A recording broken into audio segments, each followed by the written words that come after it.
Bonjour, alors ici nous sommes à Saint-Chamas dans un jardin magnifique en biodynamie, en culture associée et en permaculture.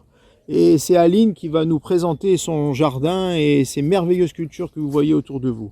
Bonjour Aline. Bonjour. Alors ma première question c'est, je vois un jardin magnifique comme ça et je me demande En mois de février. comment ça a démarré, qu'est-ce qui s'est passé? Parce que je vois qu'il y a plein de choses au milieu et bon, j'aimerais avoir un peu, moi je suis un cuisinier, et je suis émerveillé de voir tout ça et avant de mettre ça dans les casseroles et à cuisiner, j'aimerais bien me documenter sur la provenance des produits. Alors comment c'est venu cette idée d'association? En fait, j'ai simplement pris exemple sur la nature. La nature pousse toute seule et elle n'a pas besoin de nous. Donc j'ai fait beaucoup d'observations au niveau de la nature et l'idée c'était sur cette parcelle de laisser faire la nature, donc d'associer les plantes entre elles. On voit des planches là où il y a beaucoup de végétation comme vous avez ici et là. Ça c'est de la moutarde, ça c'est de la facélie. C'est simplement de l'engrais vert pour renourrir le sol. Très bien. Alors comment est venue cette idée d'association? Comment ça se présente la construction de ce jardin? L'association des cultures, faut savoir que les plantes s'aident entre elles se soignent entre elles. Chaque plante est amie l'une de l'autre, donc on peut voir par exemple simplement ici, vous avez du céleri avec des choux de Bruxelles et des betteraves. Ah, ils sont magnifiques. Voilà. Et en fait, le céleri permet de chasser le papillon qui nuit au chou-fleur, simplement par son odeur. Ah, c'est pour ça qu'on dit alors une association. Une association de culture. C'est en fait un raisonnement, je dirais, de la biodynamie et de la biodiversité qui permet de vraiment de mettre en œuvre en fait tous ces légumes et ces interactions. Tout à fait, comme toi tu vas associer certains ingrédients entre eux pour faire un plat, moi c'est la même chose dans mon potager. Je suppose que cette paille là et tout ça, c'est pour préserver l'humidité. Comment ça se... c'est pour préserver plusieurs choses. Tout d'abord, ça permet de garder une structure au sol. Vous voyez qu'on a eu un hiver assez humide, on marche, on ne s'enfonce pas. Ensuite, garder donc un sol bien meuble dessous. Si on regarde dessous, la terre elle est très souple. Ah oui, effectivement. Voilà. Ouais. Ça permet de garder l'humidité, de préserver aussi au niveau du froid. Et en même temps, là aujourd'hui il va faire chaud, ça fait une couche d'isolation, l'humidité reste dans le sol, la plante bénéficie des rayons du soleil en surface, donc ça la chauffe, mais la température ne chauffe pas les racines, ce qui fait qu'elle garde les pieds au frais pour bien pousser. C'est génial, c'est vraiment les principes... C'est le même principe que la nature. En fait. Ah oui, effectivement, on s'aperçoit qu'en fait c'est une domestication de la nature, mais en respectant les protocoles de la nature. Ouais, alors moi je suis un cuisinier et quand je suis dans la cuisine, je soulève le couvercle des marmites. Là je vois qu'il y a une marmite qui est extraordinaire. Alors qu'est-ce que c'est exactement là? Parce que je vois qu'il y a des champignons. Ça c'est la nourriture pour mes légumes, Marcel. Donc en fait c'est on peut voir les crottins des chevaux. Ah, c'est génial. Ça sent d'ailleurs. Ah ouais, pas mauvais. Ouais, c'est super. Et là en fait la nature reprend vie. On voit qu'il y a un développement de champignons, développement de bactéries, c'est un début de décomposition. Et après, une fois que ce sera bien décomposé, je le remettrai sur mes planches pour nourrir mon sol. Donc en fait, c'est ce qui va donner une richesse à la fois aux nutriments du sol et qui va créer une biodiversité et qui va aider le légume à se développer. Tout à fait, c'est un développement de faune et de bactéries. Voilà, pour le sol. Voilà. Et là à côté, on peut se rendre compte, j'ai récupéré de la paille et là c'est de l'herbe que j'ai coupée du pré d'à côté, qui est ici en attendant, on voit. Ah oui, il y a encore des champignons qui poussent là. C'est tout à fait, et puis le blé, on voit tout est naturel, les graines de blé qui restent dans la paille poussent, qui me servira de paillis naturel pour faire ramener la vie au sol en fait. Tout ce qui est prélevé dans les fruits et légumes dans le sol, je le remets d'une autre manière vivante, donc que ce soit animal ou végétal. On voit bien qu'il y a une collaboration finalement entre l'idée et cette matière bio-organique qui va redonner en fait une vitalité au sol et aux légumes. Ça c'est intéressant. Tout à fait. Moi mon objectif c'est toujours ce que je prélève au sol, je lui redonne. Oui. Et j'associe aussi les plantes sauvages. On peut s'en rendre compte là au coin. Tu arrives à me suivre, Florence? Ici, nous avons une association de 3 plantes sauvages. Le plantain, appelé communément l'herbe à lapin. C'est une plante très efficace au niveau du sol. Elle a des structures pivotantes qui permettent de décompacter le sol. Et cette plante en cas de piqûre d'insectes. C'est un antihistaminique, il suffit de se frotter avec et ça enlève. C'est génial, c'est la pharmacopée alors. Tout à fait. Ici, vous avez de la roquette sauvage. Ah oui, ça Il y en a beaucoup en hiver. En fait, je la laisse déjà parce que je trouve que c'est joli. On le trouve dans le mesclin aussi, notamment. Voilà, et c'est ce que j'appelle le pique-nique pour les abeilles. Ça permet de maintenir les végétaux. Donc on va goûter en demandant toujours à la plante si on peut en prendre un petit morceau. On prélève jamais plus d'un tiers de toute façon. Voilà. Et ici, on a de la consoude. La consoude, ça sert d'engrais vert. Pareil, elle puise les éléments en profondeur du sol, ça permet de les remonter en surface pour que nos légumes en bénéficient. Et quand il y a une grosse végétation, je le taille et je le remets au sol pour renourrir le sol des éléments qu'elle a puisés en profondeur. Ça c'est très bon là, les amers comme ça, c'est magnifique. Voilà. Et puis là on a une rangée d'aromatiques, pareil pour les abeilles, pour les insectes, limiter l'invasion d'insectes on va dire. Donc voilà, et je vois que déjà dans une roquette là-bas il y a des abeilles qui tournent, qui sont en train de travailler pour nous. Bon, on va aller regarder un petit peu de plus près. Alors là, on voit les brocolis. Là, vous aviez le bouquet principal qui a été coupé. Et on voit que Dame Nature est bien faite parce que l'instinct d'une plante, c'est de faire des fleurs pour se reproduire. Donc comme j'avais coupé le bouquet principal, on voit qu'elle a refait d'autres ramifications pour nous redonner de nouveaux fruits, de nouvelles fleurs, parce que si on les laisse pousser, si on les coupe pas, chaque petit bouton donnera une fleur et du coup ça nous donne de nouveaux fruits. Voilà, le principe c'est de ne pas tuer la plante mais de la laisser se régénérer toute seule.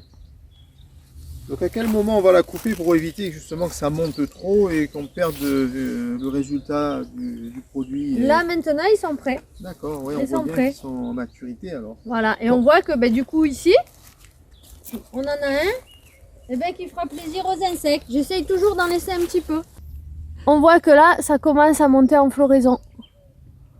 Voilà, des toutes petites fleurs. C'est toujours l'assiette qu'on garde pour l'invité surprise alors. Eh oui. Alors heureusement que Aline est là parce que sinon on serait dans les choux. Alors là, elle nous explique un petit peu, il y a deux qualités de choux. Alors que chou rouge, céleri et mâche. La doucette, pour ceux qui connaissent l'autre nom. Pareil, association de culture et on voit que tout pousse. Le paillage, on voit aussi que il n'y a pas d'herbe. Il n'y a pas d'herbe au milieu des légumes. D'accord. Donc ça permet vraiment de donner aux choux la possibilité de se développer et d'arriver à maturité. Tout à fait. On voit qu'ils sont prêts à manger. Ouais, combien de temps à peu près, lorsqu'il est sorti, en combien de temps on arrive à obtenir un chou de cette taille? Ces choux-là, je les ai plantés au mois de octobre-novembre. D'accord. Là, on voit les futurs choux chinois que j'ai repiqués. D'accord. Donc la Chine s'invite aussi à Saint-Chamond. Il y a des beaux produits partout, mais bon, c'est fait localement. Et là, à tes pieds, Marcel, on peut voir, entre guillemets, une mauvaise herbe. Ouais. Mais en fait, ce n'est que du souci sauvage. Donc cette fleur, quand elle va être ouverte avec le soleil, faut savoir qu'elle est comestible. De plus, le souci est une plante très odorante qui permet de faire fuir les insectes. C'est vrai, on l'utilise beaucoup aussi dans la cuisine pour la décoration, mais comme c'est comestible, elle est très intéressante. Ici, sur cette planche, on voit une rangée d'ail. Et de chaque côté, fin de semaine, je vais y planter les pommes de terre, l'association des pommes de terre et de l'ail. Ce sont deux plantes qui aiment être ensemble. Pareil, pour l'équilibre, pour qu'elles poussent, pour chasser les insectes mutuellement. Voilà. D'accord, donc il y a une synergie entre les deux. Tout à fait. On voit encore du souci. L'ortie, qui est comestible aussi. On peut manger les feuilles d'ortie. Oui, c'est vrai, c'est vrai. Alors, très bon. Ouais, moi j'ai appris en fait quand il y avait les orties qu'il fallait les approcher, mais il faut toujours se faire inviter par la plante et lui demander éventuellement si on peut venir. Et dès qu'on l'agresse, finalement, elle te pique. Elle nous pique et c'est vrai que... Là, on voit des petits coquelicots qui commencent à pousser. Ah ouais, d'accord, super. Je vois qu'il y a beaucoup d'insectes là qui commencent à tourner. On voit qu'il y a de la vie, en fait, c'est de la vitalité. C'est ça, on voit une petite araignée là-bas. Des belles petites fleurs bleues là, ici au milieu. Là. Mon petit côté fleur bleue. Voilà, c'est ça, on est dans le développement de la nature.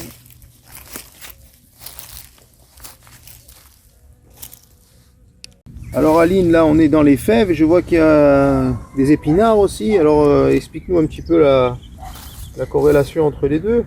Alors ben là, encore une nouvelle fois, association des cultures. La fève est une légumineuse. Il faut savoir que toutes les légumineuses ont la faculté de capter l'azote de l'air, de le refixer au sol. Et l'épinard est un légume feuille, ce sont des légumes qui ont énormément besoin d'azote. Donc plutôt que de faire un apport azoté extérieur, de faire un ajout, ben c'est l'association donc de la fève qui va fixer cet azote dans le sol et l'épinard qui en est très friand à côté va bénéficier de cet azote pour pousser naturellement. C'est une association de malfaiteurs pour œuvre de bienfaisance. C'est ça. Et là toujours, nos soucis sauvages qui sont là pour éviter d'avoir des pucerons aussi bien au niveau des fèves qu'au niveau des épinards. Alors là on est sur une parcelle où il y a du chou-fleur, il y a du céleri, il y a toujours une association je suppose. Tout le temps, systématiquement. Donc la chou-fleur, on a de ce côté toujours notre petit céleri, pareil, qui fait fuir les papillons, et la salade, en association avec, qui maintenant continue à pousser parce qu'il commence à faire chaud, et elle bénéficie de l'ombre des choux-fleurs pour éviter de monter trop en température, puisque c'est un légume plutôt d'hiver. Donc en fait le chou-fleur sert de paravent et c'est lui qui va protéger la salade, mais c'est merveilleux cette association. C'est ça. Alors là ici nous sommes sur les fraisiers, je vois qu'il y a une association encore entre le fraisier et l'ail. Et oui, ça paraît un petit peu bizarre parce que manger des fraises parfumées, sucrées, associées avec des oignons, des échalotes. Et pourtant oui, pourquoi? Parce que justement, comme déjà ce sont deux saveurs fortes, les plantes vont vouloir exprimer encore plus leur saveur. Ce sera celle qui va développer encore plus. Donc les fraises seront plus goûteuses et les oignons seront aussi très goûteux. En plus, en termes de plantation, il faut savoir que l'oignon est un antifongique naturel, ce qui veut dire que ça chasse toutes les bactéries et tous les champignons. Et la fraise est une plante très fragile, très sensible à tout ce qui est bactéries et maladies. Donc encore une fois, on n'a pas peur. Au milieu des fraisiers, on voit qu'il y a énormément d'oignons, ce qui permet de garder sa culture de fraises en pleine santé. Sans mildiou, sans odium. Voilà, tout simplement. Allez, on va couper du brocoli, Marcel, tu vas nous le cuisiner? Alors oui, bien sûr, avec plaisir. Oh là, il y a de la rosée. Il est très beau.